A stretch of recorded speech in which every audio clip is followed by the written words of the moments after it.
उमा संहिता। भगवान श्री कृष्ण के तप से संतुष्ट हुए शिव और पार्वती का उन्हें अभीष्ट वर देना तथा शिव की महिमा।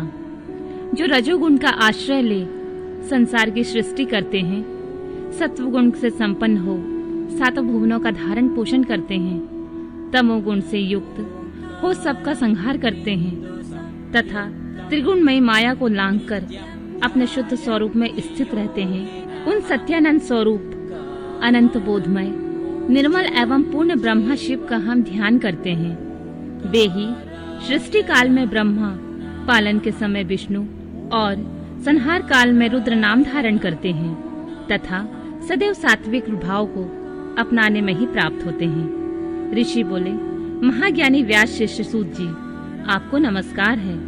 आपने कोटि रुद्र नामक चौथी संहिता हमें सुना दी है। अब उमा संहिता के अंतर्गत नाना प्रकार के उपाख्यानों से युक्त जो परमात्मा साम्य सदाशिव का चरित्र है, उसका वर्णन कीजिए। सूत जी ने कहा, शौनक आदि महर्षियों, भगवान शंकर का मंगलमय चरित्र परम दिव्य और भोग और मोक्ष को देने वाला है। तुम लोग प्रेम से इसका श्रवण करो। पूर्व काल में मुनिवर व्यास ने सनत कुमार के सामने ऐसे ही पवित्र प्रश्न को उपस्थित किया था और उसके उत्तर में उन्होंने भगवान शिव के उत्तम चरित्र का गान किया था।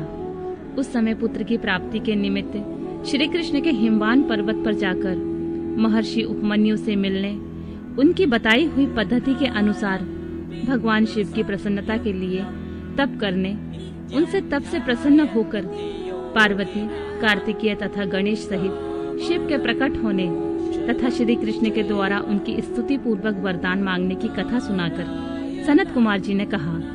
श्री कृष्ण का वचन सुनकर भगवान भव उनसे बोले, वासुदेव, तुमने जो कुछ मनोरथ किया है वह सब पूर्ण होगा। इतना कहकर त्रिशूलधारी भगवान शिव फिर बोले, यादवेंद्र, तुम्हें साम्य नाम से प्रसिद्ध एक महापराक्रमी बलवान पुत्र प्राप्त होगा। एक समय मुनियों ने भयानक संवर्तक प्रलयंकर सूर्य को शाप दिया था कि तुम मनुष्य योनि में उत्पन्न होगे, अतः वे संवर्तक सूर्य ही तुम्हारे पुत्र होंगे।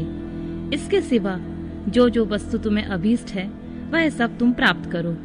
सनत कुमार जी कहते हैं, इस प्रकार परमेश्वर शिव से संपूर्ण वरों को प्राप्त करके श्री कृष्ण ने विविध प्रकार की बहुत सी स्तुतियों द्वारा उन्हें पूर्णतः संतुष्ट किया। तदनंतर भक्त वत्सला गिरिराज कुमारी शिवा ने प्रसन्न हो उन तपस्वी शिव भक्त महात्मा वासुदेव से कहा। पार्वती बोली, परम बुद्धिमान वासुदेव नंदन श्री कृष्ण, मैं तुमसे बहुत संतुष्ट हूँ। अनग, तुम मुझसे भी मनोवांछित वरों को ग्रहण करो जो भूतल पर दुर्लभ है। श्री कृष्ण ने कहा, देवी, यदि आप मेरे इस सत्य तप से संतुष्ट हैं और मुझे वर दे रही हैं, तो मैं यह चाहता हूँ कि ब्राह्मणों के प्रति कभी मेरे मन में द्वेष न हो। मैं सदा द्विजों का पूजन करता रहूं। मेरे माता पिता सदा मुझसे संतुष्ट रहें। मैं जहाँ कहीं भी जाऊं, समस्त प्राणियों के प्रति मेरे हृदय में अनुकूल भाव रहे। आपके दर्शन के प्रभाव से मेरी संतति उत्तम हो। मैं सैकड़ों यज्ञ करके इंद्र आदि देवताओं को तृप्त करूं। सहस्त्रों साधु सन्यासियों और अतिथियों को सदा अपने घर पर श्रद्धा से पवित्र अन्न का भोजन कराऊं। भाई बंधुओं के साथ मिलकर मेरा प्रेम बना रहे तथा मैं सदा संतुष्ट रहूं। सनत कुमार जी कहते हैं, श्री कृष्ण का वह वचन सुनकर संपूर्ण अभीष्टों को देने वाली सनातनी देवी पार्वती विस्मित हो गई। उनसे बोली, वासुदेव, ऐसा ही होगा, तुम्हारा कल्याण हो। इस प्रकार श्री कृष्ण पर उत्तम कृपा करके उन्हें उन वरों को देकर पार्वती देवी तथा परमेश्वर शिव दोनों वही अंतर्ध्यान हो गए। तदनंतर केशी हंतक श्री कृष्ण ने मुनिवर उपमन्यु को प्रणाम करके उनसे वर प्राप्ति का सारा समाचार बताया। तब उन मुनि ने कहा, जनार्दन, संसार में भगवान शिव के सिवा दूसरा कौन महादानी ईश्वर है तथा क्रोध के समय दूसरा कौन अत्यंत दुस्सह हो उठता है। महायशस्वी गोविंद दान, तप, शौर्य तथा स्थिरता में शिव से बढ़कर कौन है। अतः तुम शंभु के दिव्य ऐश्वर्य का सदा श्रवण करते रहो। तदनंतर उपमन्यु के द्वारा शिव की महिमा सुनने के बाद उन महेश्वरों को नमस्कार करके वासुदेव नंदन केशव मन ही मन शंभु का स्मरण करते हुए द्वारकापुरी को चले गए।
पापियों और पुण्यात्माओं की यमलोक यात्रा।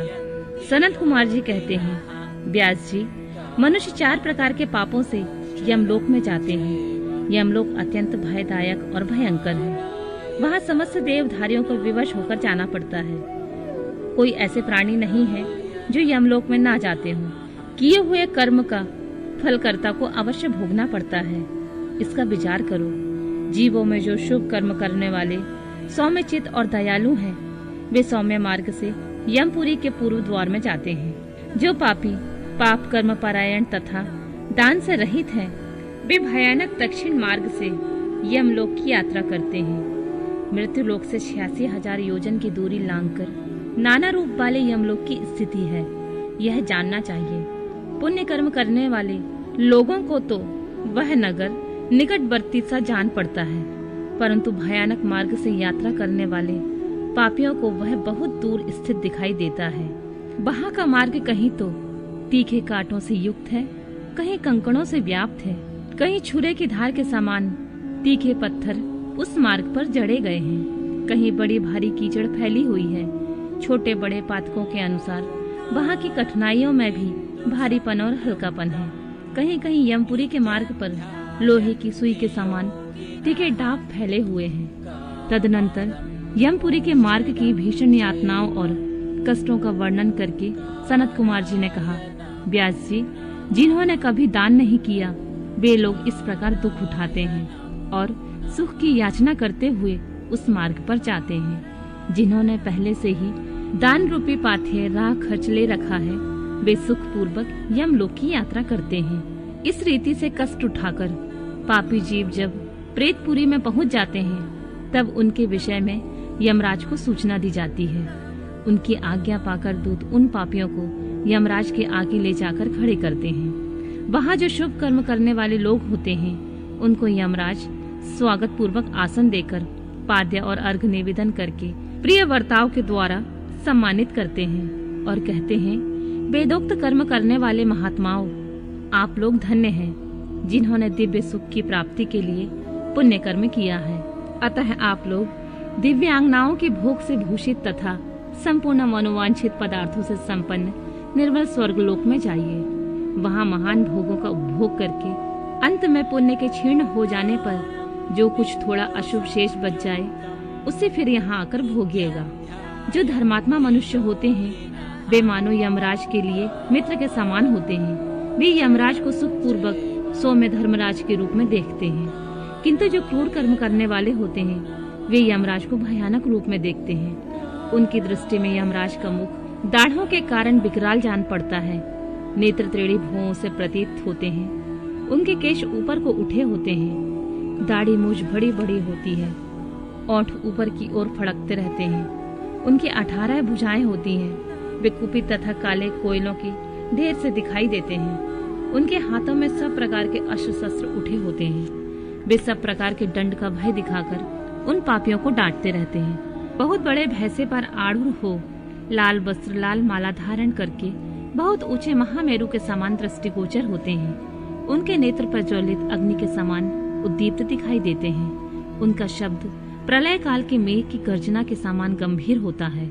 वे ऐसे जान पड़ते हैं मानो महासागर को पी रहे हैं, गिरिराज को निगल रहे हैं और मुंह से आग उगल रहे हैं। उनके समीप प्रलय काल की अग्नि के समान प्रभा वाले मृत्यु देवता खड़े रहते हैं। काजल के समान काले काल देवता और भयानक कृतांत देवता भी रहते हैं। इनके सिवा भारी उग्र महामारी भयंकर काल रात्रि अनेक प्रकार के रोगों तथा भांति भांति के भयानक कुष्ठ मूर्तिमान और हाथों में शक्तिशूल अंकुश पाश चक्र और खड़ग लिए खड़े रहते हैं। ब्रज तुल्य मुख धारण करने वाले रुद्रगण शूर तरकस और धनुष धारण किए हुए वहां उपस्थित होते हैं। नाना प्रकार के आयुध धारण करने वाले महान वीर एवं भयंकर हैं। इनके अतिरिक्त असंख्य महावीर यमदूत, जिनके अंग कांति काले कोयले के समान काली होती है, संपूर्ण अस्त्र शस्त्र लिए बड़े भयंकर जान पड़ते हैं। ऐसे परिवार से घिरे हुए घोर यमराज तथा भीषण चित्रगुप्त को पापिष्ट प्राणी देखते हैं। यमराज इन पाप कर्मियों को बहुत डांटते हैं और भगवान चित्रगुप्त धर्मयुक्त वचनों द्वारा उन्हें समझाते हैं। नरकों की 28 कोटियों तथा प्रत्येक के 5-5 नायक के क्रम से 140 रौरावादी नरकों की नामावली। सनत कुमार जी कहते हैं, व्यास जी, तदनंतर यमदूत पापियों को अत्यंत तपे हुए पत्थर पर बड़े बेग से दे मारते हैं, मानो वज्र से बड़े बड़े वृक्षों को धाराशाही कर दिया गया हो। उस समय शरीर से जर्जर हुआ देहधारी जीभ कान से खून बहाने लगता है और सुदबुद होकर निचेष्ट हो जाता है।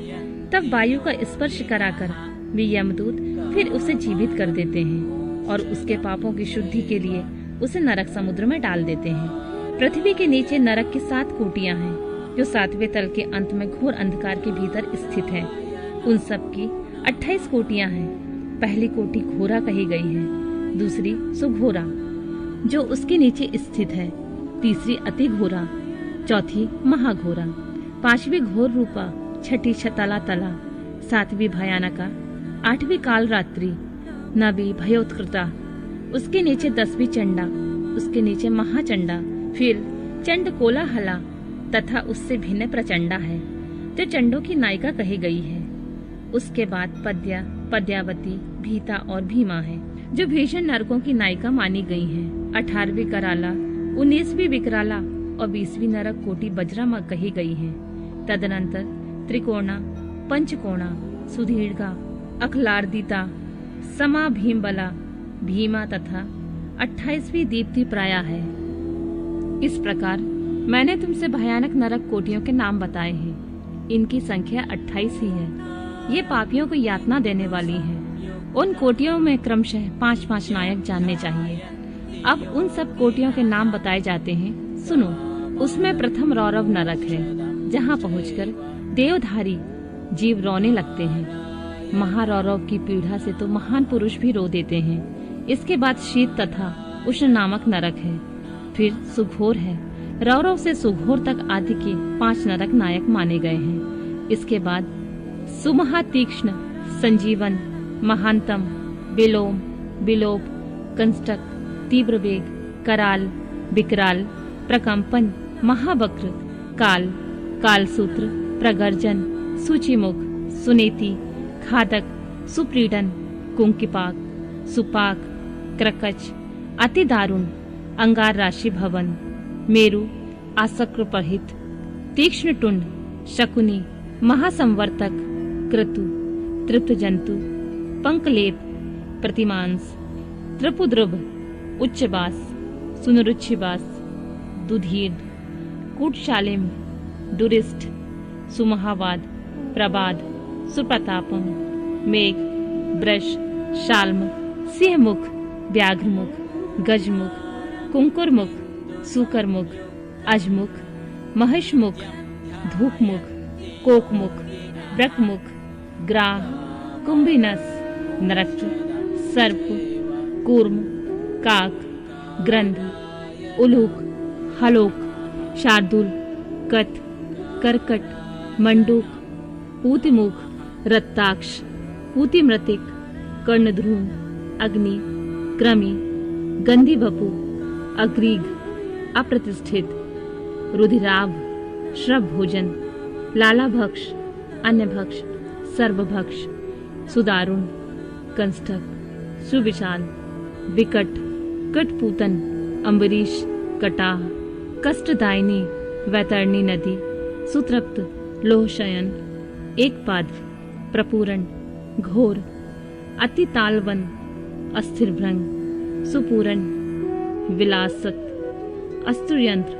कूटपाश, प्रमर्दन, महाचूर्ण, असुचूर्ण, तृप्तलोहमय, पर्वत, श्रुधारा, यमल पर्वत, मूत्रकूप, विष्टाकूप, अश्रुकूप, शीतल, क्षारकूप, मुसलोलुखल, यंत्रशिला, शकट, लालंग, लालपत्रवन, असीपत्रवन, महाशकट मंडप, सम्मोह, अस्थिभंग, तृप्त, चंचल, अयोगुण, लोहे की गोली, बहुदुख, महाक्रेश, कश्मल, शमल, मलात, हालाहल, विरूप, स्वरूप, यमानुग, एकपाद, त्रिपाद, तीव्र, अचिवर और तम।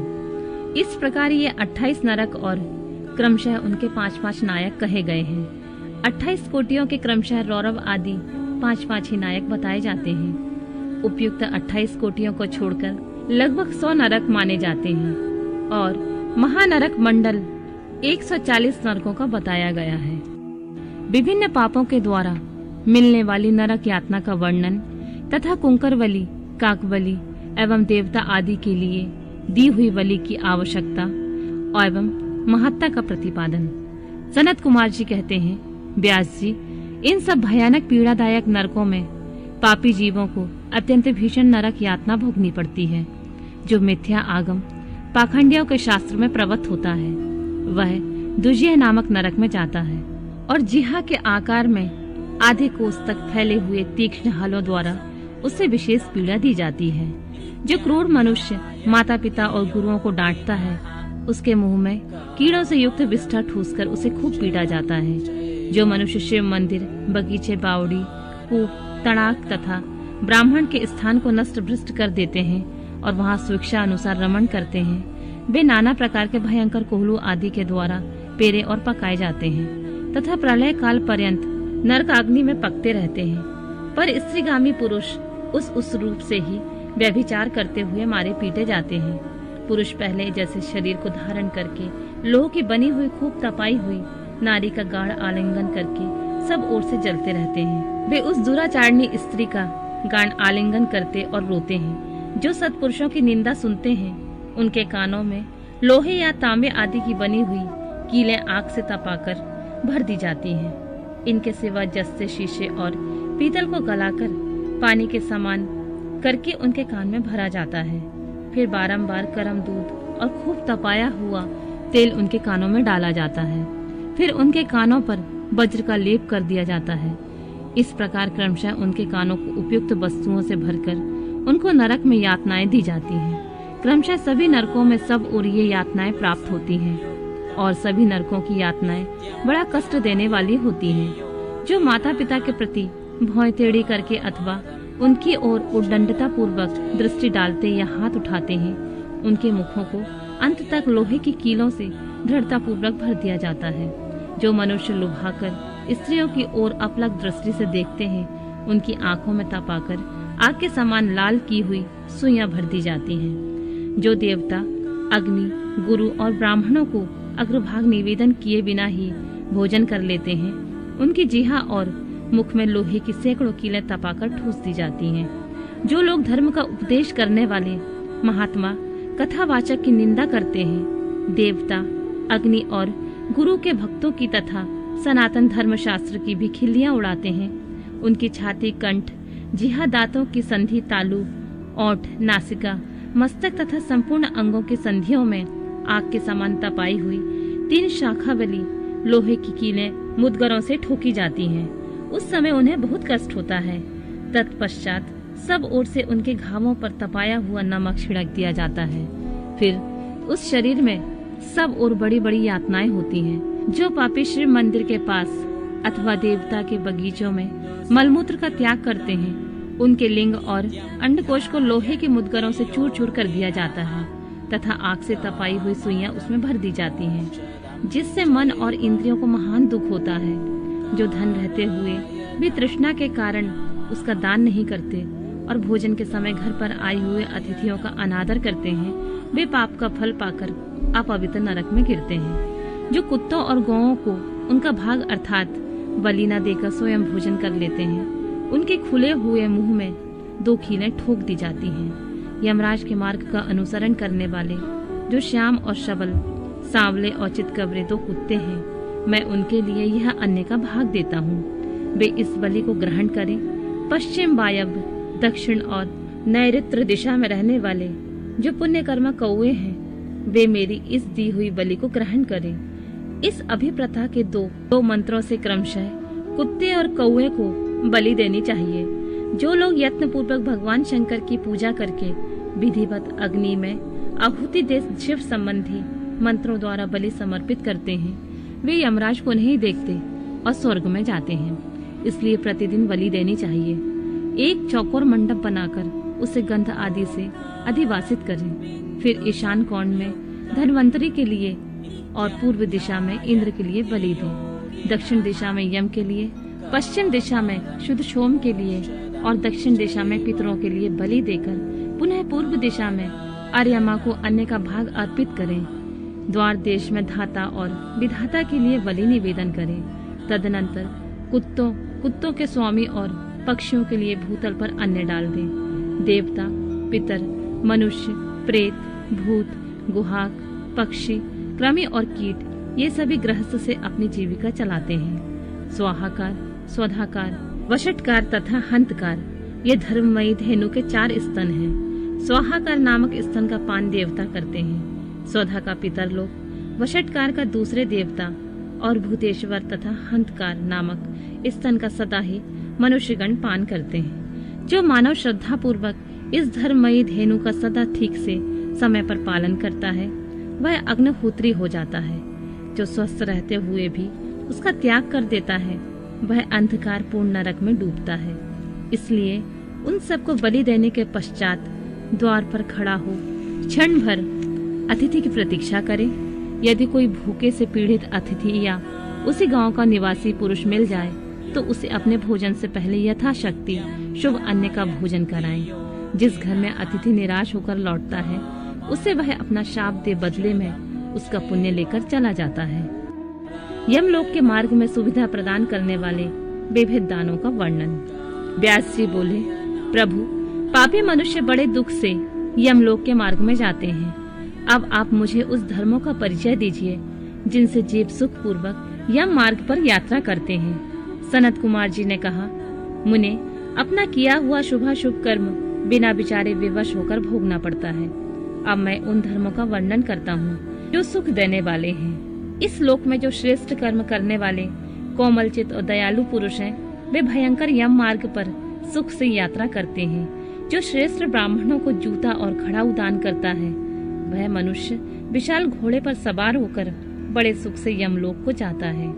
छत्र दान करने से मनुष्य उसी मार्ग पर उसी तरह छाता लगाकर चलते हैं जैसे यहाँ छाते वाले लोग चलते हैं। शिविका का दान करने से मनुष्य रथ के द्वारा सुख से यात्रा करते हैं। शैया और आसन का दान करने से दाता यमलोक के मार्ग में विश्राम करते और सुख पूर्वक जाता है। जो बगीचे लगाते हैं और छायादार वृक्षों का आरोपण करते हैं अथवा सड़क के किनारे वृक्षारोपण करते हैं वे धूप में भी बिना कष्ट उठाए यमलोक को जाते हैं। जो मनुष्य फुलवारी लगाते हैं वे पुष्पक विमान में यात्रा करते हैं। देव मंदिर बनाने वाले उस मार्ग पर घर के भीतर क्रीड़ा करते हैं। जो यतियों का आश्रय का निर्माण कराते हैं और अनाथों के लिए घर बनवाते हैं वे भी घर के भीतर क्रीड़ा करते हैं। जो देवता, अग्नि, गुरु, ब्राह्मण, माता और पिता की पूजा करते हैं वे मनुष्य स्वयं ही पूजित हो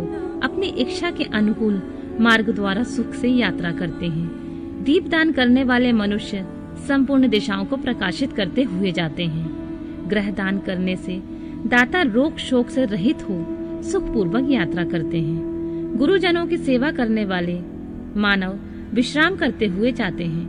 बाजा देने वाले उसी तरह से सुख यात्रा करते हैं मानो अपने घर जा रहे हों। गौदान करने वाले लोग संपूर्ण मनोवांछित वस्तुओं से भरे पूरे मार्ग द्वारा जाते हैं। मनुष्य उस मार्ग पर इस श्लोक में दिए हुए अन्य पान को ही पाता है। जो किसी को पैर धोने के लिए जल देता है वह ऐसे मार्ग से जाता है जहाँ जल की सुविधा हो। जो आदरणीय पुरुषों के पैरों में उबटन लगाता है वह घोड़े की पीठ पर बैठकर यात्रा करता है। व्यास जी, जो पाद्य, अभ्यंग, अंगराज, दीपक, अन्न और घर दान करता है उसके पास यमराज कभी नहीं जाते। सुवर्ण और रत्न का दान करने से मनुष्य दुर्गम संकटों और स्थानों को लांघता हुआ जाता है। चांदी, गाड़ी ढोने वाले बैल और फूलों की माला दान करने से दाता सुख पूर्वक यमलोक में जाता है। इस तरह के दान से मनुष्य सुख पूर्वक यमलोक की यात्रा करते हैं और स्वर्ग में सदा भांति भांति के भोग पाते हैं। सब दानों में अन्न दान को ही उत्तम बताया गया है क्योंकि यह तत्काल तृप्ति प्रदान करने वाला, मन को प्रिय लगने वाला तथा बल और बुद्धि को बढ़ाने वाला है। मुनि श्रेष्ठ, अन्न दान के समान दूसरा कोई दान नहीं है क्योंकि अन्न से ही प्राणी उत्पन्न होते हैं और अन्न के अभाव से मर जाते हैं। अतएव अन्य दान से महान पुण्य बताया गया है, क्योंकि अन्न के बिना भूख की आग से तृप्त हुए समस्त प्राणी मर जाते हैं। अतः अन्न की ही लोग प्रशंसा करते हैं, क्योंकि अन्न में ही सब कुछ प्रतिष्ठित है। अन्न के समान दान ना तो हुआ है और ना होगा। मुने, यह संपूर्ण जगत अन्न से ही धारण किया जाता है। लोक में अन्न को बलकारक बताया गया है, क्योंकि अन्न में ही प्राण प्रतिष्ठित है। प्राप्त हुए अन्न की कभी निंदा न करें और न किसी तरह उसे फेंकें। कुत्ते और चंडाल के लिए भी किया हुआ अन्न दान कभी नष्ट नहीं होता। जो मनुष्य थके मांदे और अपरिचित पार्थिव को अन्न देता है और देते समय कष्ट का अनुभव नहीं करता है, वह समृद्धि का भागी होता है।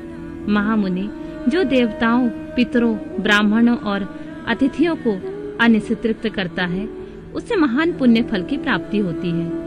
अन्न और जल का दान शुद्ध और ब्राह्मण के लिए भी समान रूप से महत्व रखता है। अन्न की इच्छा रखने वाले पुरुष से उसका गोत्र, शाखा, स्वाध्याय और देश नहीं पूछना चाहिए। अन्न साक्षात ब्रह्मा है, अन्न साक्षात विष्णु और शिव है। इसलिए अन्न के समान ना दान हुआ है ना दान होगा। जो पहले बड़ा भारी पाप करके भी पीछे अन्न का दान करने वाला हो जाता है, वह समस्त पापों से मुक्त होकर स्वर्गलोक में जाता है। अन्न, जल, घोड़ा, गौ, वस्त्र, शय्या, छत्र और आसन, इन 8 वस्तुओं को दान करके यमलोक के लिए उत्तम माने गए हैं। इस प्रकार दान विशेष से मनुष्य विमान में बैठकर धर्मराज के नगर में जाता है। इसलिए सबको दान करना चाहिए। महामुनि, जो इस प्रसंग को सुनता अथवा श्राद्ध में ब्राह्मणों को सुनाता है, उसके पितरों को अक्षय वरदान प्राप्त होता है। जलदान, जलाशय निर्माण, वृक्षारोपण, सत्य भाषण और तप की महिमा। सनत कुमार जी कहते हैं, व्यास जी, जलदान सबसे श्रेष्ठ है। वह सब दानों में सदा उत्तम है, क्योंकि जल सभी जीव समुदाय को तृप्त करने वाला जीवन कहा गया है। इसलिए बड़े स्नेह के साथ अनिवार्य रूप से प्रपादान, पौंसला बनाकर दूसरों को पानी पिलाने का प्रबंध करना चाहिए। जलाशय का निर्माण इस लोक और परलोक में भी महान आनंद की प्राप्ति कराने वाला होता है। यह सत्य है, सत्य है, इसमें संशय नहीं है। इसलिए मनुष्य को चाहिए कि वह कुआं, बावड़ी और तालाब बनवाए। कुएं में जब पानी निकल आता है, तब वह पापी पुरुष के पाप कर्म का आधा भाग हर लेता है तथा सत्कर्म में लगे हुए मनुष्य के सदा समस्त पापों को हर लेता है। जिसके खुदवाए हुए जलाशय में गौ, ब्राह्मण तथा साधु पुरुष सदा पानी पीते हैं, वह अपने सारे वंश का उद्धार कर देता है। जिसके जलाशय में गर्मी के मौसम में भी अनिवार्य रूप से पानी टिका रहता है, वह कभी दुर्गम एवं विषम संकट को प्राप्त नहीं होता है। जिसके पोखरों में केवल वर्षा ऋतु में जल ठहरता है, उससे प्रतिदिन अग्निहोत्र करने का फल मिलता है। ऐसा ब्रह्मा जी का कथन है। जिसके तड़ाग में शरद काल तक जल ठहरता है, उसे सहस्त्र गौदान का फल मिलता है, इसमें संशय नहीं है। जिसके तालाब में हेमंत और शिशिर ऋतु तक पानी मौजूद रहता है, वह बहुत सी सुवर्ण मुद्राओं का दक्षिणा से युक्त यज्ञ का फल पाता है। जिसके सरोवर में वसंत ऋतु और ग्रीष्म काल तक पानी बना रहता है, उसे अतिरात्र और अश्वमेघ यज्ञों का फल मिलता है। ऐसा मनीषी महात्माओं का कथन है। मुनिवर व्यास, जीवों की तृप्ति प्रदान करने वाले जलाशय के उत्तम फल का वर्णन किया गया है। अब वृक्ष लगाने का जो गुण है, उसका वर्णन सुनो। जो वीरान एवं दुर्गम स्थानों में वृक्ष लगाता है, वह अपनी बीती और तथा आने वाली संपूर्ण पीढ़ियों को तार देता है। इसलिए वृक्ष अवश्य लगाना चाहिए। ये वृक्ष लगाने वाले के पुत्र होते हैं, इनमें संशय नहीं है। वृक्ष लगाने वाला पुरुष परलोक में जाने पर अक्षय लोकों को पाता है। पोखरा खुदाने वाला, खुद वृक्ष लगाने वाला और यज्ञ कराने वाला तो द्विज है, वह तथा दूसरे सत्यवादी पुरुष ये स्वर्ग से कभी नीचे नहीं गिरते हैं। सत्य ही पर ब्रह्मा है, सत्य ही परम तप है, सत्य ही श्रेष्ठ यज्ञ है और सत्य ही उत्कृष्ट शास्त्र ज्ञान है। सोए हुए पुरुषों में सत्य ही जागता है, सत्य ही परम पद है, सत्य से ही पृथ्वी टिकी हुई है और सत्य में ही सब कुछ प्रतिष्ठित है। तप, यज्ञ, पुण्य, देवता, ऋषि और पितरों का पूजन, जल और विद्या, ये सब सत्य पर ही अवलंबित हैं। सबका आधार सत्य ही है। सत्य ही यज्ञ, तप, दान, मंत्र, सरस्वती देवी तथा ब्रह्मचर्य है। ओंकार ही सत्य रूप ही है। सत्य से ही वायु चलती है, सत्य से ही सूर्य तपता है, सत्य से ही आग जलाती है और सत्य से ही स्वर्ग टिका हुआ है। लोक में संपूर्ण वेदों का पालन तथा संपूर्ण तीर्थों का स्नान केवल सत्य से ही सुलभ हो जाता है। सत्य से ही सब कुछ प्राप्त होता है, इसमें संशय नहीं है। 1 सहस्त्र अश्वमेघ तथा लाखों यज्ञ एक ओर तराजू पर रखे जाएं और दूसरी ओर सत्य को, तो सत्य का ही पलड़ा भारी होगा। देवता, पितर, मनुष्य, नाग, राक्षस तथा चराचर प्राणियों सहित समस्त लोग सत्य से ही प्रसन्न होते हैं। सत्य को ही परम धर्म कहा गया है, सत्य को ही परम पद बताया गया है और सत्य को ही परब्रह्म परमात्मा कहते हैं। इसलिए सदा सत्य बोलना चाहिए। सत्यपरायण मुनि अत्यंत दुष्कर तप करके स्वर्ग को ही प्राप्त हुए हैं तथा सत्य धर्म से अनुरक्त रहने वाले सिद्ध पुरुष भी सत्य से ही स्वर्ग के निवासी हुए हैं। अतः सदा सत्य बोलना चाहिए। सत्य से ही बढ़कर दूसरा कोई धर्म नहीं है। सत्य रूपी तीर्थ अगाध, विशाल, सिद्ध एवं पवित्र जलाशय है। उसमें योगा युक्त होकर मन के द्वारा स्नान करना चाहिए।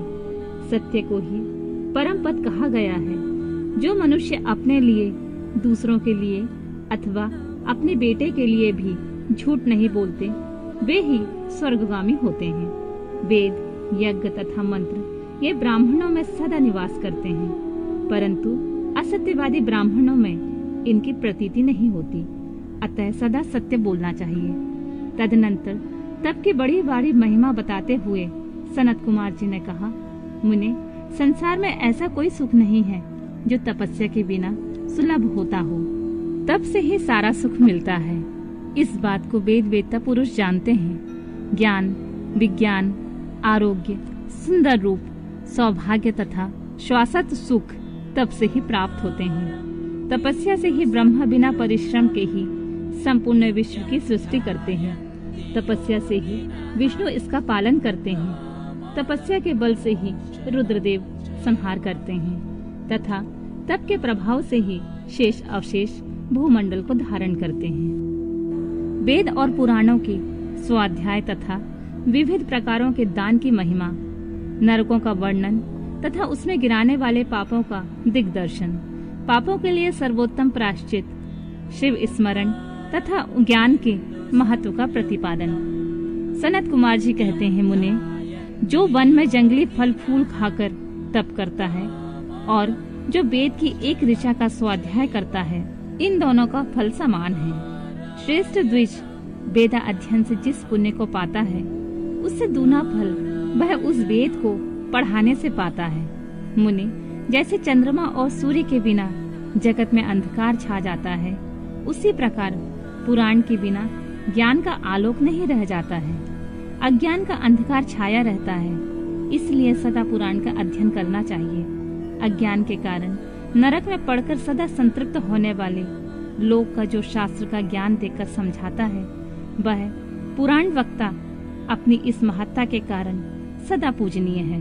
जो साधु पुरुष पुराण वक्ता विद्वान को दान का पात्र समझकर बड़ी प्रसन्नता के साथ उसे उत्तमोत्तम वस्तुएं देता है, वह परम गति को प्राप्त होता है।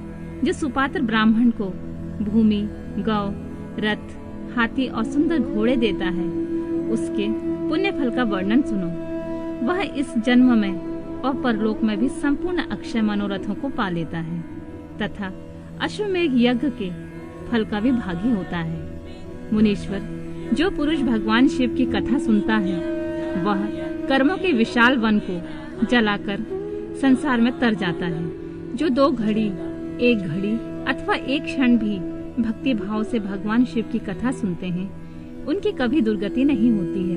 मुने, संपूर्ण दानों अथवा संपूर्ण यज्ञों में जो पुण्य होता है वही फल शिव पुराण सुनने में अविचल रूप से प्राप्त हो जाता है। व्यास जी विशेषतः कलियुग में पुराण श्रवण के बिना मनुष्य के लिए दूसरा कोई श्रेष्ठ धर्म नहीं है, वही उनके लिए मोक्ष और ध्यान रूपी फल देने वाला बताया गया है।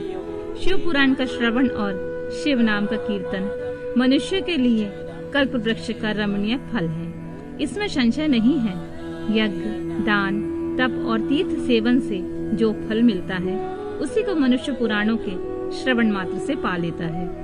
प्रतिदिन सुपात्र लोग को बड़े बड़े दान देने चाहिए, वे दान के दाता के उद्धारक होते हैं। प्रियवर, सुवर्ण दान, गौ दान और भूमि दान ये पवित्र दान हैं, जो दाता को तो तारते ही हैं, लेने वालों का भी उद्धार कर देते हैं। सुवर्ण दान, गौ दान और पृथ्वी दान, इन श्रेष्ठ दानों को करके मनुष्य सब पापों से मुक्त हो जाता है। तुला दान की तो बड़ी प्रशंसा की गई है। गौ और पृथ्वी के दान भी प्रशस्त एवं समान शक्ति वाले हैं, परंतु सरस्वती का दान इन सबसे अधिक उत्तम है। नित्य दुही जाने वाली गाय, छाता, वस्त्र, जूता और अन्न और जल, ये सब वस्तुएं याचकों को देनी चाहिए। ब्राह्मणों को तथा अपीड़ित याचकों को जो संकल्प पूर्वक धनादि वस्तुओं का दान किया जाता है उससे दाता मनस्वी होता है। लोक में जो जो अत्यंत अभीष्ट और प्रिय है वह यदि घर में हो तो उसे अक्षय बनाने की इच्छा वाले पुरुषों को गुणवान पुरुष को दान करना चाहिए। तुला पुरुष का दान सब दानों में उत्तम है। जो अपने लिए कल्याण चाहे उसे तराजू पर बैठना और अपने शरीर से तौली गई वस्तुओं का दान करना चाहिए। दिन में, रात में, दोनों संध्याओं के समय, दोपहर में, आधी रात के समय तथा भूत, वर्तमान और भविष्य तीनों कालों में मन, वाणी और शरीर द्वारा किए गए सारे पापों को तुला पुरुष का दान दूर कर देता है। इसके बाद ब्रह्मांड दान का महत्व एवं ब्रह्मांड का वर्णन करके सनत कुमार जी ने कहा, मुनिवरों में श्रेष्ठ व्यास, पाताल लोक से ऊपर जो नरक है उसका वर्णन मुझसे सुनो।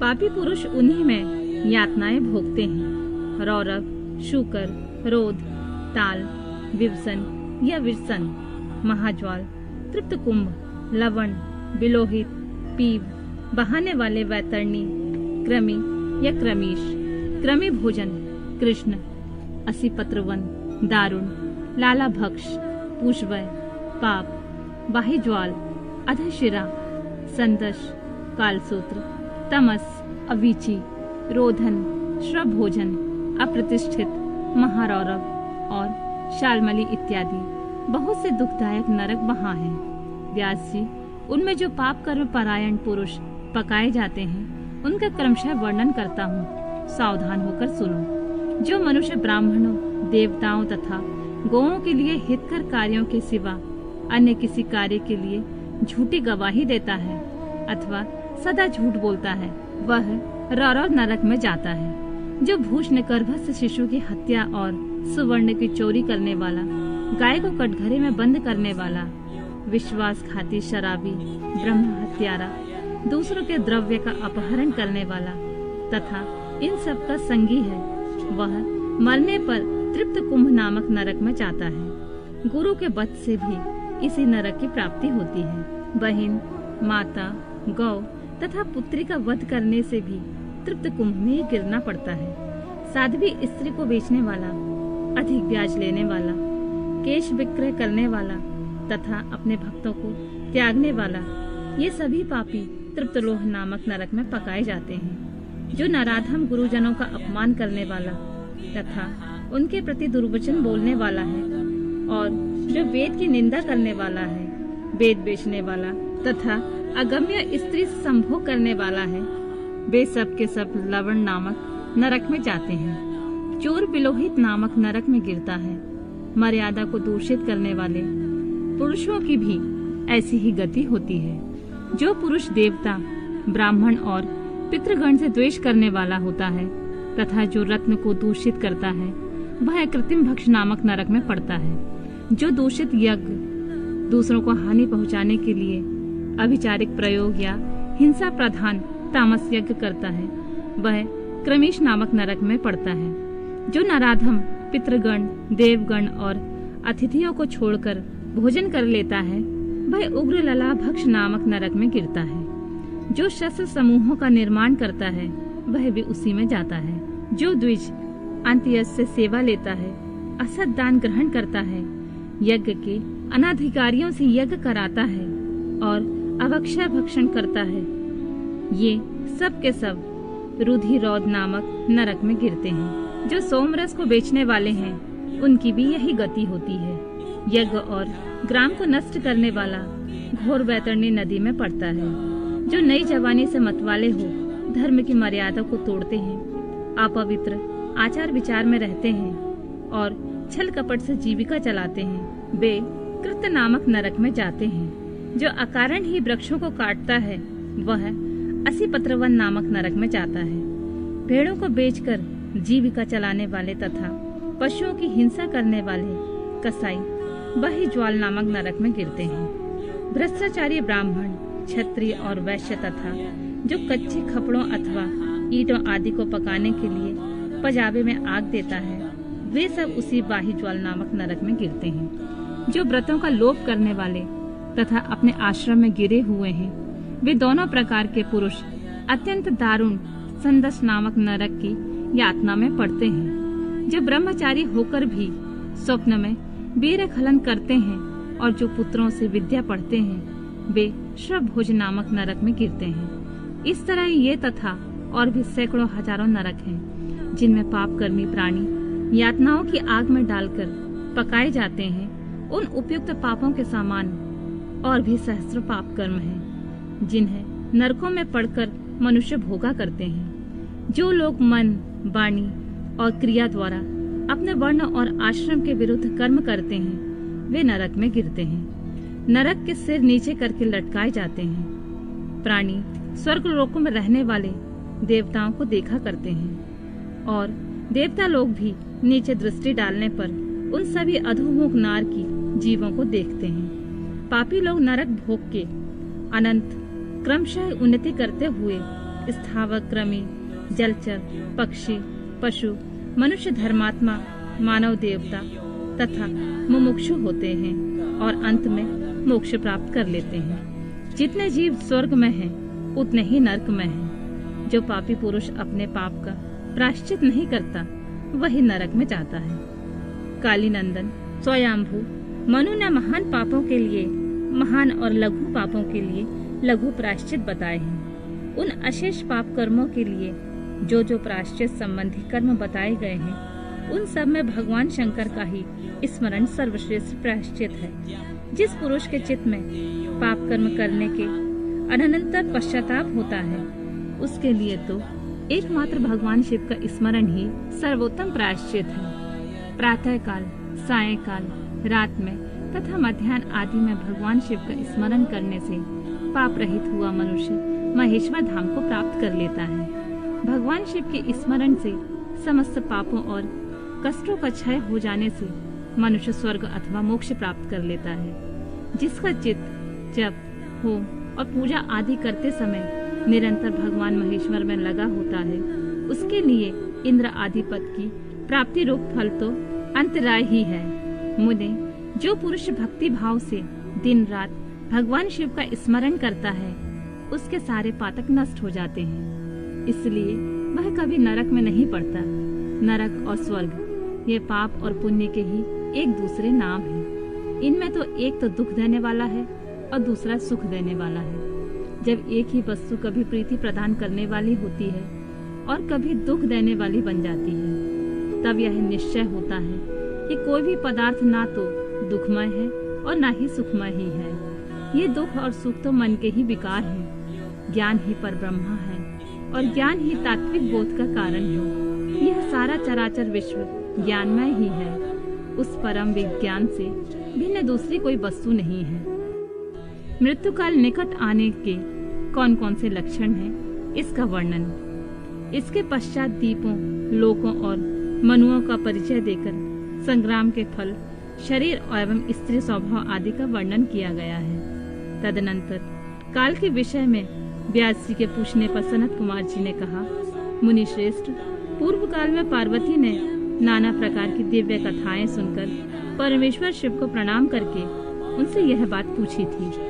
पार्वती बोली, भगवान, मैंने आपकी कृपा से संपूर्ण मत जान लिया है। देव, जिन मंत्रों द्वारा जिस विधि से जिस प्रकार आपकी पूजा होती है वह भी मुझे ज्ञात हो गया है। किंतु प्रभु, एक और संशय रह गया है, वह है काल चक्र के संबंध में। देव, मृत्यु का क्या चिन्ह है? आयु का क्या प्रमाण है? नाथ, यदि मैं आपकी प्रिया हूँ तो यह सब बातें मुझे बताइए। महादेव जी ने कहा, प्रिय, यदि अकस्मात शरीर सब ओर से सफेद या पीला पड़ जाए और ऊपर से कुछ लाल दिखे तो यह जानना चाहिए कि वह मनुष्य की मृत्यु 6 महीने के भीतर हो जाएगी। शिवे, जब मुंह, कान, नेत्र और जीहा का स्तंभन हो जाए तब भी 6 महीने के भीतर ही मृत्यु जाननी चाहिए। भद्रे, जो रूरू मृग के पीछे होने वाली शिकारियों की भयानक आवाज को भी जल्दी नहीं सुनता, उसकी मृत्यु भी 6 महीने के भीतर ही जाननी चाहिए। जब सूर्य, चंद्रमा या अग्नि के सानिध्य से प्रकट होने वाले प्रकाश को मनुष्य नहीं देखता, उसे सब कुछ काला काला अंधकारमय सब दिखाई देता है, तब उसका जीवन 6 मास से अधिक नहीं होता। देवी प्रिय, जब मनुष्य का बायां हाथ लगातार 1 सप्ताह तक फड़कता ही रहे तब उसका जीवन 1 मास से शेष रह जाता है, ऐसा जानना चाहिए। इसमें संशय नहीं है। जब सारे अंगों में अंगड़ाई आने लगे और तालू सूख जाए तब वह मनुष्य 1 मास तक ही जीवित रहता है, इसमें कोई संशय नहीं है। त्रिदोष में जिसकी नाक बहने लगे उसका जीवन 15 दिन से अधिक नहीं चलता। मुंह और कंठ सूखने लगे तो यह जानना चाहिए कि 6 महीने बीतते बीतते इसकी आयु समाप्त हो जाएगी। भामिनी, जिसकी जीभ फूल जाए और दांतों से मवाद निकलने लगे उसकी भी 6 महीने के भीतर ही मृत्यु हो जाती है। इन चिन्हों से मृत्यु काल को समझना चाहिए। सुंदरी, जल, तेल, घी तथा दर्पण में जब अपनी परछाई न दिखाई दे या विकृत दिखाई दे तब काल चक्र के ज्ञाता पुरुषों को यह जान लेना चाहिए कि उनकी भी आयु 6 महीने से अधिक शेष नहीं है। देवी, अब तुम दूसरी बात सुनो, जिससे मृत्यु का ज्ञान होता है। जब अपनी छाया को सिर से रहित देखे अथवा अपने को छाया से रहित पाए तब वह मनुष्य 1 मास से अधिक जीवित नहीं रहता। पार्वती, ये मैंने अंगों में प्रकट होने वाले मृत्यु के लक्षण बताए हैं। भद्रे, अब बाहर प्रकट होने वाले लक्षणों का वर्णन करता हूँ, सुनो। देवी, जब चंद्रमंडल या सूर्य मंडल प्रभाहीन एवं लाल दिखाई दे तब आधे मास से ही मनुष्य की मृत्यु हो जाती है। अरुंधति, महायान, चंद्रमा, इन्हें जो न देख सके अथवा जिन ताराओं का दर्शन न हो ऐसा मनुष्य 1 मास तक जीवित रहता है। यदि ग्रहों का दर्शन होने पर भी दिशाओं का ज्ञान न हो, मन पर मूर्ता छाई रहे तो 6 महीने में निश्चय ही मृत्यु हो जाती है। यदि उदत्य नामक तारा का, ध्रुव का अथवा सूर्य मंडल का भी दर्शन न हो सके, रात में इंद्रधनुष और मध्याह्न में उल्कापात उठता दिखाई दे तथा गिद्ध और कौवे घेरे रहे तो उस मनुष्य की आयु 6 महीने से अधिक नहीं है। यदि आकाश में सप्तऋषि तथा स्वर्ग मार्ग में छाया पथ न दिखाई दे तो कालज्ञ पुरुषों को उस पुरुष की आयु 6 मास ही शेष समझनी चाहिए। जो अकस्मात सूर्य और चंद्रमा को राहु से ग्रस्त देखता है और संपूर्ण दिशाएं जिसे घूमती दिखाई देती हैं, वह अवश्य ही 6 महीने में मर जाता है। यदि अकस्मात नीली मक्खियां आकर पुरुष को घेर लें तो वास्तव में उसकी आयु 1 मास ही शेष जाननी चाहिए। यदि गीध, कौवा अथवा कबूतर सिर पर चढ़ जाए तो वह पुरुष शीघ्र ही 1 मास के भीतर ही मर जाता है, इसमें संशय नहीं है। काल को जीतने का उपाय, नवदा शब्द ब्रह्मा एवं तुंकार के अनुसंधान और उससे प्राप्त होने वाली सिद्धियों का वर्णन। देवी पार्वती ने कहा, प्रभु, काल से आकाश का भी नाश होता है। वह भयंकर काल बड़ा विकराल है। वह स्वर्ग का भी एकमात्र स्वामी है। आपने उसे दग्ध कर दिया था, परंतु अनेक प्रकार के स्त्रोतों द्वारा जब उसने आपकी स्तुति की तब आप फिर संतुष्ट हो गए और वह काल पुनः अपनी प्रकृति को प्राप्त हुआ, पूर्णतः स्वस्थ हो गया। आपने उससे बातचीत में कहा, काल तुम सर्वत्र विचरोगे किंतु लोग तुम्हें नहीं देख सकेंगे। आप प्रभु की कृपा दृष्टि होने पर वर मिलने से वह काल जी उठा और उसका प्रभाव बहुत बढ़ गया। अतः महेश्वर, क्या यहाँ ऐसा कोई साधन है जिससे उस काल को नष्ट किया जा सके? यदि हो तो मुझे बताइए, क्योंकि आप योगियों में शिरोमणि और स्वतंत्र प्रभु हैं। आप परोपकार के लिए ही शरीर धारण करते हैं। शिव बोले, देवी, श्रेष्ठ देवता, दैत्य, यक्ष, राक्षस, नाग और मनुष्य किसी के द्वारा भी काल का नाश नहीं किया जा सकता, परंतु जो ध्यान पारायण योगी हैं, वे शरीरधारी होने पर भी सुख पूर्वक काल को नष्ट कर देते हैं। बरारोहे, यह पंच भौतिक शरीर सदा उन भूतों के गुणों से युक्त ही उत्पन्न होता है और उन्हीं में उसका लय होता है। मिट्टी की देह मिट्टी में ही मिल जाती है। आकाश से वायु उत्पन्न होती है, वायु से तेज तत्व प्रकट होता है, तेज से जल का प्राकट्य बताया गया है और जल से पृथ्वी का आविर्भाव होता है। पृथ्वी यदि भूत क्रमशः अपने कारणों में लीन होते हैं। पृथ्वी के 5, जल के 4, तेज के 3 और वायु के 2 गुण होते हैं। आकाश में एकमात्र शब्द ही गुण है। पृथ्वी आदि में जो गुण बताए गए हैं उनके नाम इस प्रकार हैं: शब्द, स्पर्श, रूप, रस और गंध। जब भूत अपने गुण को त्याग देता है तब नष्ट हो जाता है और जब गुण को ग्रहण करता है तब उसका प्रादुर्भाव हुआ बताया जाता है। देवेश्वरी, इस प्रकार तुम 5 भूतों के यथार्थ स्वरूप को समझो। देवी, इस कारण काल को जीतने की इच्छा वाले योगी को चाहिए कि वह प्रतिदिन प्रयत्न पूर्वक अपने अपने काल में उसके अंशभूत गुणों का चिंतन करे। योगवेता पुरुष को चाहिए कि सुखद आसन पर बैठकर विशुद्ध श्राव प्राणायाम द्वारा योगा अभ्यास करे। रात में जब सब लोग सो जाएं, उस समय दीपक बुझाकर अंधकार में योग धारण करे। तर्जनी अंगुली से दोनों कानों को बंद करके 2 घड़ी तक दबाए रखें। उस अवस्था में अग्नि प्रेरित शब्द सुनाई देता है। इससे संध्या के बाद का खाया हुआ अन्न क्षण भर में पच जाता है और संपूर्ण रोगों तथा ज्वर आदि बहुत से उपद्रवों का शीघ्र नाश कर देता है। जो साधक प्रतिदिन इसी प्रकार 2 घड़ी तक शब्द ब्रह्मा का साक्षात्कार करता है, वह मृत्यु तथा काम को जीतकर इस जगत में स्वच्छंद विचरता है और सर्वज्ञ एवं समदर्शी होकर संपूर्ण सिद्धियों को प्राप्त कर लेता है। जैसे आकाश में वर्षा से युक्त बादल गरजता है, उसी प्रकार उस शब्द को सुनकर योगी तत्काल संसार बंधन से मुक्त हो जाता है। तदनंतर योगियों द्वारा प्रतिदिन चिंतन किया जाता हुआ वह शब्द क्रमशः सूक्ष्म से सूक्ष्मतर हो जाता है। देवी, इस प्रकार मैंने तुम्हें शब्द ब्रह्मा के चिंतन का क्रम बताया है। जैसे धान चाहने वाला पुरुष पुआल को छोड़ देता है, उसी तरह मोक्ष की इच्छा रखने वाला योगी सारे बंधनों को त्याग देता है। इस शब्द ब्रह्मा को पाकर भी जो दूसरी वस्तु की अभिलाषा करते हैं, वे मुक्के से आकाश को मारते और भूख प्यास की कामना करते हैं। यह शब्द ब्रह्मा ही सुखद मोक्ष का कारण, बाहर भीतर के भेद से रहित, अविनाशी और समस्त उपाधियों से रहित पर ब्रह्मा है।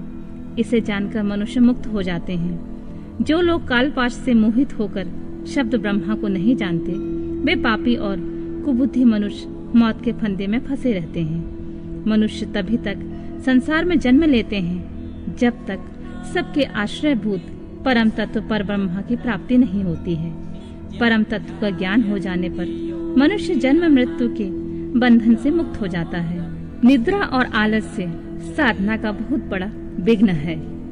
इस शत्रु को यत्न पूर्वक जीतकर सुखद आसन पर आसीन हो प्रतिदिन शब्द ब्रह्मा का अभ्यास करना चाहिए। 100 वर्ष की अवस्था वाला वृद्ध पुरुष आजीवन इसका अभ्यास करे तो उसका शरीर रूपी स्तंभ मृत्यु को जीतने वाला हो जाता है और उसे प्राण वायु की शक्ति को बढ़ाने वाला आरोग्य प्राप्त होता है। यदि पुरुष में भी ब्रह्मा के अभ्यास से होने वाले लाभ का विश्वास देखा जाता है। फिर तरुण मनुष्य को इस साधना से पूर्ण लाभ हो, इसके लिए तो कहना ही क्या। यह शब्द ब्रह्मा न ओमकार है, न मंत्र है, न बीज है, न अक्षर है। यह अनाहत नाद बिना आघात के अथवा बिना बजाए ही प्रकट होने वाला शब्द है। इसका उच्चारण किए बिना ही चिंतन होता है। यह शब्द ब्रह्मा परम कल्याणमय है। प्रिय शुद्ध बुद्धि वाले पुरुष यत्न पूर्वक निरंतर इसका अनुसंधान करते हैं। अतः 9 प्रकार के शब्द बताए गए हैं जिन्हें प्राणवेत्ता पुरुष ने लक्षित किया है। मैं उन्हें प्रयत्न पूर्वक करके बता रहा हूँ। उन शब्दों को नाद सिद्धि भी कहते हैं। वे शब्द क्रमशः इस प्रकार हैं: घोष, कांस, श्रृंग, घंटा, वीणा आदि, बांसुरी, दुदुम्बी, शंख और नाभा, मेघ गर्जन। इस प्रकार के शब्दों को त्याग कर तुंकार आदि का अभ्यास करें। ये प्रकार सदा ही ध्यान कराने वाला योगी पुण्य और पापों में लिप्त नहीं होता है। देवी योगा अभ्यास के द्वारा सुनने का प्रयत्न करने पर भी जब योगी उन शब्दों को नहीं सुनता और अभ्यास करते करते मरणासन्न हो जाता है, तब भी वह दिन रात उसी अभ्यास में लगा रहे। ऐसा करने से 7 दिनों में वह शब्द प्रकट होता है जो मृत्यु को जीतने वाला होता है। देवी वह शब्द 9 प्रकार का है। उसका मैं यथार्थ रूप से वर्णन करता हूँ। पहले तो घोषात्मक नाद प्रकट होता है जो आत्मशुद्धि का उत्कृष्ट साधन है। वह उत्तम नाद सब रोगों को हर लेने वाला तथा मन को वशीभूत करके अपनी ओर खींचने वाला है। दूसरा कांस्यनाद है जो प्राणियों की गति को स्तंभित कर देता है। वह विष, भूत और ग्रह आदि सबको बांधता है, इसमें संशय नहीं है। तीसरा श्रृंगनाद है जो अभिचार से संबंध रखने वाला है।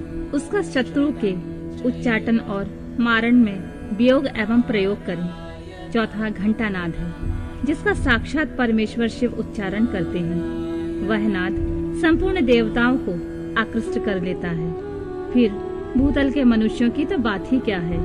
यक्षों और गंधर्वों की कन्याएं उस नाद से आकृष्ट हो योगी को उसकी इच्छा के अनुसार महासिद्धि प्रदान करती हैं तथा उसकी अन्य कामनाएं भी पूर्ण हो जाती हैं। 5वां नाद वीणा है जिसे योगी पुरुष सदा सुनते हैं। देवी उस वीणा के नाद से दूरदर्शन की शक्ति प्राप्त होती है।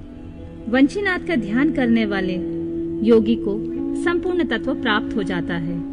दुदुम्बी का चिंतन करने वाला साधक जरा और मृत्यु के कष्ट से छूट जाता है। देवेश्वरी शंखनाद का अनुसंधान होने पर इच्छा अनुसार रूप धारण करने की शक्ति प्राप्त होती है। मेघनाद के चिंतन से योगी को कभी भी विपत्ति का सामना नहीं करना पड़ता। वराना ने जो प्रतिदिन एकाग्रचित से ब्रह्मा रूपी तुंकार का ध्यान करता है उसके लिए कुछ भी असाध्य नहीं होता है। उसे मनोवांछित सिद्धियां प्राप्त हो जाती हैं। वह सर्वज्ञ, सर्वदर्शी और इच्छा अनुसार रूपधारी होकर सर्वत्र विचरण करता है। कभी विकारों के वशीभूत नहीं होता है। वह साक्षात शिव ही है, इसमें संशय नहीं है। परमेश्वरी, इस प्रकार मैंने तुम्हारे समक्ष शब्द ब्रह्मा के नवधा स्वरूप का पूर्णतः वर्णन किया है। अब और क्या सुनना चाहती हो?